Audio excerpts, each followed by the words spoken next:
It's time to go on another adventure. Hi everyone, my name is Maddie and welcome back to my channel, or thanks for joining us if you're new here. Today I'm going to be picking my books for the Orillium Readathon. For those of you who don't know, the Orillium Readathon is a readathon that lasts throughout the month of April, but it's actually built into this bigger universe. It's run by Book Roast and it's based in this universe of Aledia, and Orillium is the school where people are going. It's an adaptation of a Harry Potter readathon that they used to do. Well, they've actually created a whole new readathon, which is absolutely stellar. Basically, you create a character. It's kind of like D&D meets a readathon, because you have a character, you're going to school, and you're taking classes, and that's all determining what books you have to read. So I took part in the first part of the readathon, which was the Novice Path, that took place in September, and that is when I built this lovely character. This is Kavra Vraylar. He uses he, they pronouns, and they're 26. Sprog, that little snake that's around his wrist, is his best friend. And Kavra was struck by lightning at an age resulting in purple scars, at a young age, resulting in purple scars that spread out over his body in the loss of his left foot. The dwarves helped develop the prosthetics he wears along with his metal staff. A lonely child, Kavrov spent most of their time buried in the books around him. A poor relationship and a complicated family history have left him feeling alone and lonely in the only stories that have been his home. It is this that drives him to head to Orillium Academy, hoping there he will find friends and family who see him for who he is and don't treat him like glass. The hours spent among the stacks of books means Kavrovs holds a unique knowledge of Iltyrian blood magic. He's Iltyrian. It's kind of like a crow vampire cross. Really freaking cool. And the pursuit of knowledge is one of the only things that makes him feel in control. Part of the journey that scares him the most is the reality that they will have to face themselves and the trauma they've been running from for years. This journey will test Kavra, but also prove to him that he's stronger than he ever realized. I love him. He has my whole heart. And now that we've made it to Orillium, we have to get sorted into a guild, which is based off of the choices that we made. And Kavrov's guild is the House of the Arcane.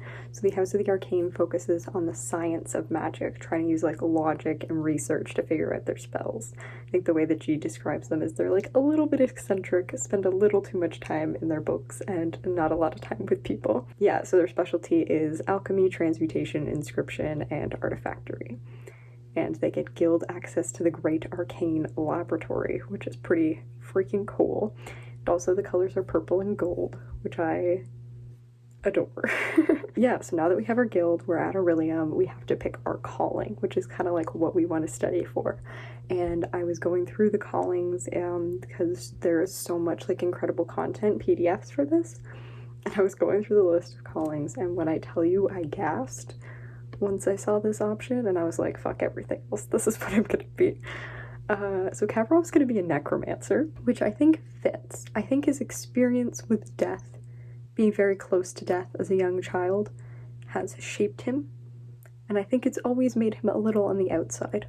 And the necromancer is, you know, a very divided career. There's a lot of stigma around it, and they're dealing with deaths, but they can raise armies of the dead to help. If wounded, they can sap the life force from somebody else to heal themselves.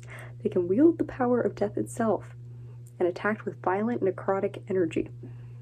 It's pretty, everything that they do is pretty fucking cool. They can also like raise people from the dead, spirits, to like figure out what happened to them, animate skeletons. They're dope. I won't read you the whole description, but they're fucking cool.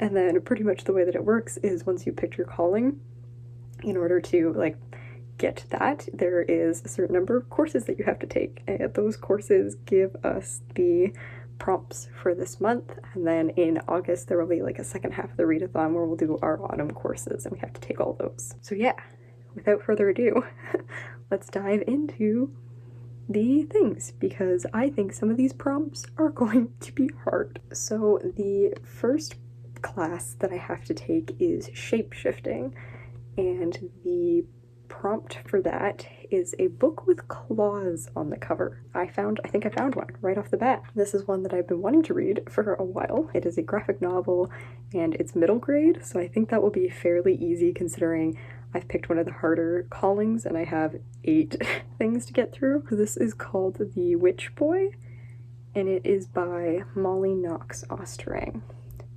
In 13-year-old Astor's family, all the girls are raised to be witches while boys grow up to be shapeshifters. This is perfect. Anyone who dares crossing those lines is exiled. Unfortunately for Astor, he still isn't shifted, and he's still fascinated by witchery, no matter how forbidden it might be.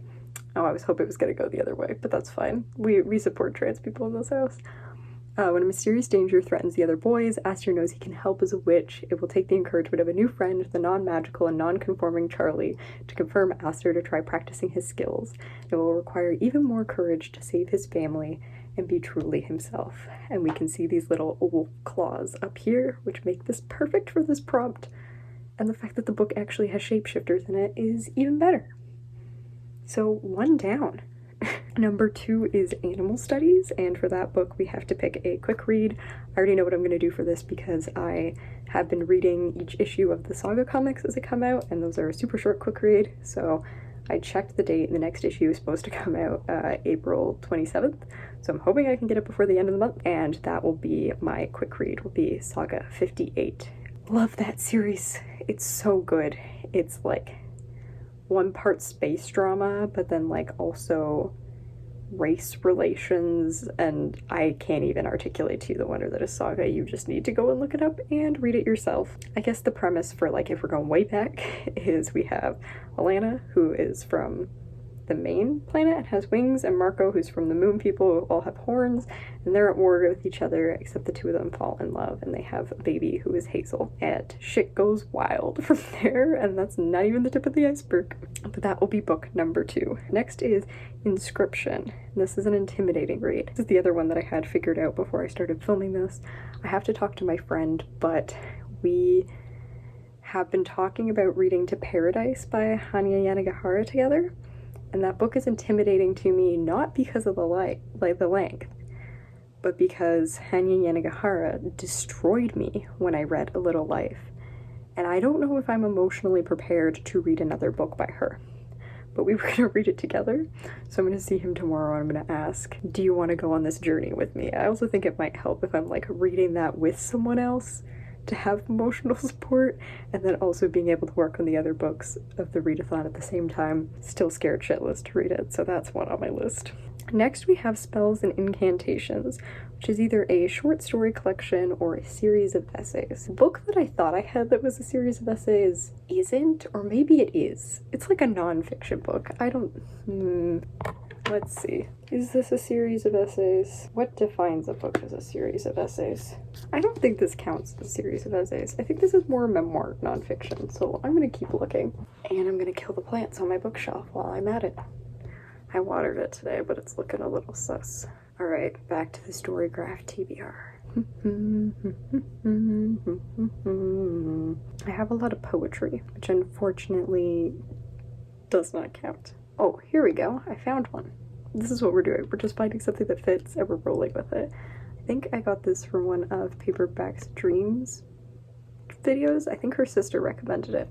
It's called Someone Who Will Love You in All Your Damned Glory by Raphael Bob Waxberg? I don't know why I had a hard time saying that. It's from the creator and executive producer of BoJack Horseman, and it is a fabulously offbeat collection of short stories about love, the best and worst thing in the universe. To be honest, I have not watched BoJack Horseman because I think I am too depressed to watch someone struggle through depression, but I've heard it's very funny and very good, so I think this will be an interesting read, and we're checking something off on my TBR.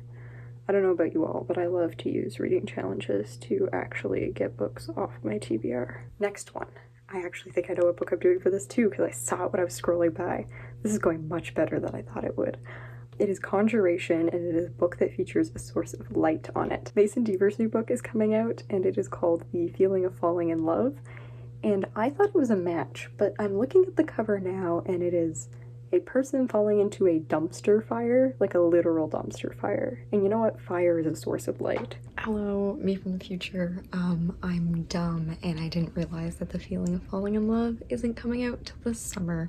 So instead, I will be reading The Last House on Needless Street because it has this lovely street light and that works as a source of light. Check the release dates on shit on your TBR, people. Because I certainly didn't. Alright, we're pounding these out, so let's hit the next one. Restoration is a book that features healers, and I have a guess. I can't remember if they're just magicians or healers in the book I'm thinking of. Before We Disappear is the book I'm thinking of. Okay, it sounds like it's just magic. I don't know why I thought one of them was a healer. It's fine. We're gonna go back to my list and try and find ourselves some doctors. I don't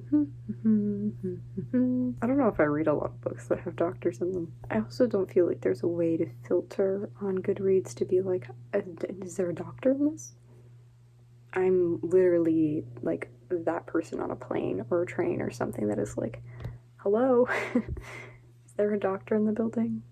Also, you never want to be out somewhere and have them say that. I have been on planes where it has happened multiple times, and it is incredibly stressful. So I'm dumb, and after like 20 minutes of trying to find a book with healers in it, I realized I have this book that has been chilling here for forever, that is literally written by a doctor and has a doctor in it. Yep, it's fine. This is The Last High by Daniel Kala, and it follows Dr. Julie Reeds, a toxicology and ER doctor who is stunned when her emergency room is flooded with a bunch of teenagers from the same party, all suffering from critical overdoses, and they're trying to like piece together what is going on, what drugs they took, and what happened. I hope it's going to be thoughtful dealing with addiction and not a shitty dealing with addiction, but I can't believe I spent that long looking and this book was right in front of me the whole time. It's fine. But also another physical book that I have that I can check off my TBR, hopefully, by the end of April.